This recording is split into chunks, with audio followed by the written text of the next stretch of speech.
Welcome दोस्तों, स्वागत है आपका हमारे YouTube चैनल पर।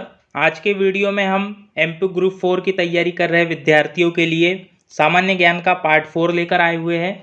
जिन लोगों ने सामान्य ज्ञान के पिछले वीडियोस नहीं देखे हैं, उसकी लिंक मैं आपको डिस्क्रिप्शन बॉक्स में दे दूंगा, तो आप वहां पर जाकर वो वीडियो देख सकते हैं। आइए आज का वीडियो शुरू करते हैं और देखते हैं आज का पहला प्रश्न। मध्य प्रदेश का न्यूनतम जनसंख्या घनत्व वाला जिला कौन सा है? ऑप्शन है मंडला, शाजापुर, डिंडोरी, निवाड़ी। इसका जो राइट आंसर है वो है ऑप्शन सी, डिंडोरी। वर्ष 2011 की जनगणना के अनुसार मध्य प्रदेश का जो सबसे कम जनसंख्या घनत्व वाला जिला है वो है डिंडोरी। वेरी इंपॉर्टेंट है। आइए कुछ फैक्ट्स और देख लेते हैं एग्जाम के दृष्टिकोण से।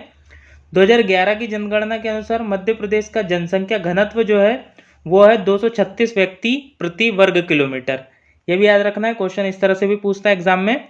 सबसे अधिक जनसंख्या घनत्व वाला जिला कौन सा है? तो वो है भोपाल। यहाँ का जनसंख्या घनत्व कितना है? तो ये है 845 व्यक्ति प्रति वर्ग किलोमीटर। डिंडोरी का कितना है? तो डिंडोरी का जो जनसंख्या घनत्व है वो है 94 व्यक्ति प्रति वर्ग किलोमीटर। तो याद रखना है आपको। भारत में नियमित जनगणना की शुरुआत हुई थी 1881 से लॉर्ड रिपन के कार्यकाल में। और विश्व जनसंख्या दिवस कब मनाया जाता है? तो यह मनाया जाता है 11 जुलाई को। तो यह सभी इंपॉर्टेंट फैक्ट्स आपको याद रखने हैं, एग्जाम के दृष्टिकोण से काफी महत्वपूर्ण है। आइए देखते हैं नेक्स्ट क्वेश्चन। 73वां संविधान संशोधन को लागू करने वाला पहला राज्य है? ऑप्शन है आंध्र प्रदेश, राजस्थान, गुजरात, मध्य प्रदेश।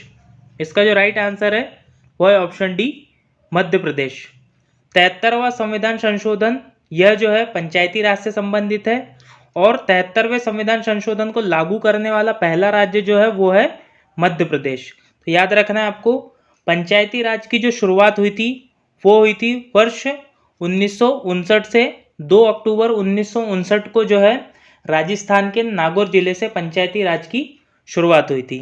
तो याद रखना है आपको, बलवंत राय मेहता समिति की सिफारिश पर जो है पहली बार पंचायती राज को लागू किया था 2 अक्टूबर 1959 को राजस्थान के नागौर में।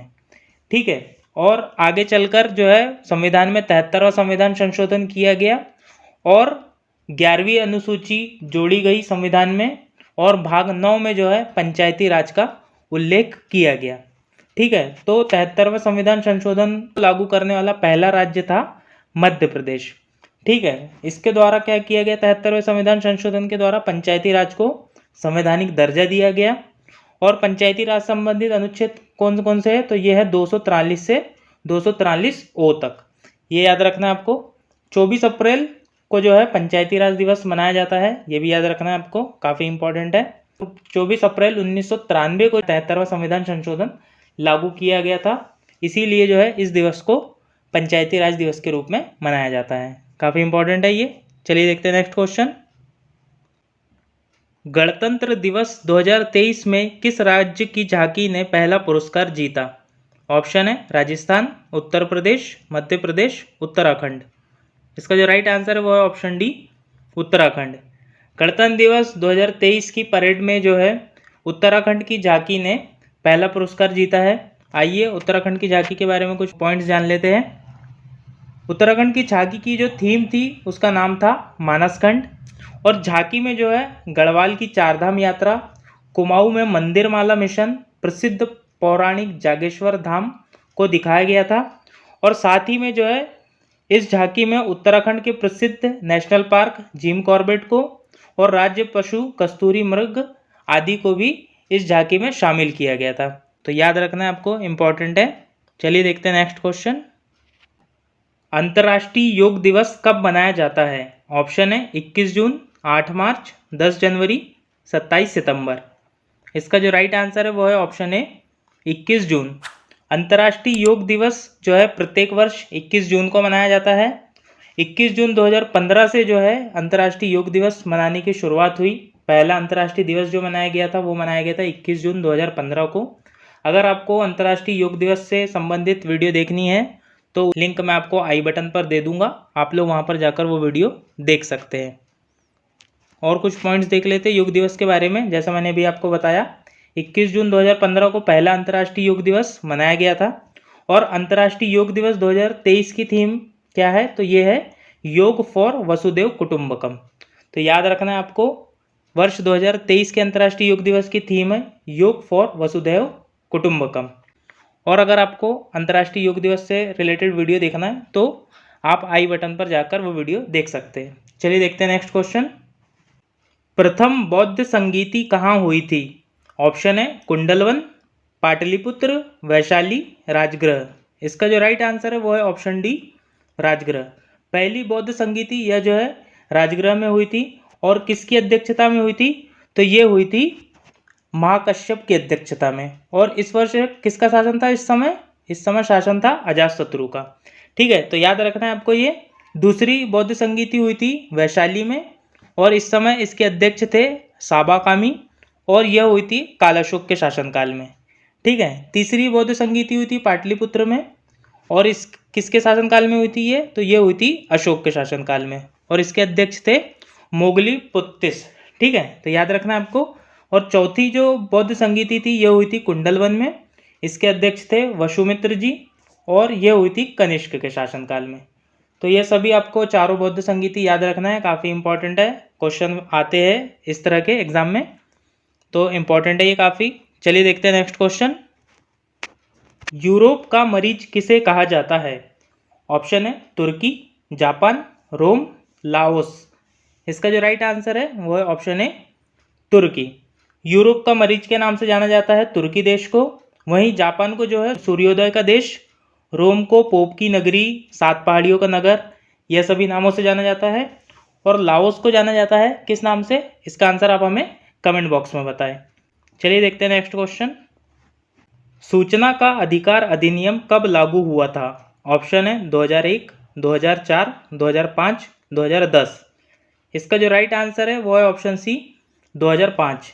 सूचना का अधिकार यानी कि राइट टू इन्फॉर्मेशन एक्ट यह लागू हुआ था 12 अक्टूबर 2005 को। और इसका मुख्य उद्देश्य क्या है? तो इसका जो मुख्य उद्देश्य है वह सरकार और जनता के बीच पारदर्शिता लाना इस अधिनियम का मुख्य उद्देश्य है। ठीक है, तो याद रखना है आपको, 12 अक्टूबर 2005 को सूचना का अधिकार अधिनियम लागू हुआ था, काफ़ी इंपॉर्टेंट है। चलिए देखते हैं नेक्स्ट क्वेश्चन। मैग्नीज नगरी के नाम से किसे जाना जाता है? ऑप्शन है शहडोल, जबलपुर, मैहर, बालाघाट। इसका जो राइट आंसर है वो है ऑप्शन डी, बालाघाट। मैग्नीज नगरी के नाम से जाना जाता है बालाघाट को। तो याद रखना है आपको, काफ़ी इंपॉर्टेंट क्वेश्चन है ये। मैहर को जो है संगीत राजधानी के नाम से जाना जाता है और जबलपुर को जो है सांस्कृतिक राजधानी के नाम से जाना जाता है, तो ये भी आपको याद रखना है। चलिए देखते हैं नेक्स्ट क्वेश्चन। नए संसद भवन के मुख्य वास्तुकार कौन है? ऑप्शन है विमल पटेल, चार्ल्स कोरिया, बिजॉय जैन, इनमें से कोई नहीं। इसका जो राइट आंसर है वो है ऑप्शन ए, विमल पटेल। नए संसद भवन जो है इसका भी हाल ही में 28 मई को प्रधानमंत्री नरेंद्र मोदी द्वारा उद्घाटन किया गया और इस भवन के जो मुख्य वास्तुकार है वो है विमल पटेल। ठीक है, नए संसद भवन में जो है लोकसभा के 888 सदस्य बैठ सकते हैं और राज्यसभा के 364 सदस्य बैठ सकते हैं। इतना बड़ा ये जो भवन है भविष्य को देखते हुए बनाया गया है, क्योंकि हो सकता है कि आगे चलकर लोकसभा राज्यसभा की सीटें बढ़े, तो इसी को दृष्टिगत रखते हुए नए संसद भवन में लोकसभा राज्यसभा की सीटें ज़्यादा से ज़्यादा रखी गई है। ठीक है, तो नए संसद भवन का निर्माण किसके द्वारा किया गया? तो जो है टाटा प्रोजेक्ट्स कंपनी है, इसके द्वारा इसका निर्माण किया गया है और नए संसद भवन की डिज़ाइन तैयार किया है HCP design and management private company के द्वारा। ठीक है, तो दोस्तों आई होप कि आपको हमारा ये वीडियो पसंद आया होगा। अगर आपको हमारा ये वीडियो पसंद आया है तो इसे लाइक करें, कमेंट करके बताएं आपको वीडियो कैसी लगी। और अगर आपने अभी तक हमारे चैनल को सब्सक्राइब नहीं किया है तो हमारे चैनल को सब्सक्राइब करें और हमारे चैनल से लगातार जुड़े रहें और इस वीडियो को ज़्यादा से ज़्यादा लोगों तक शेयर करें। धन्यवाद।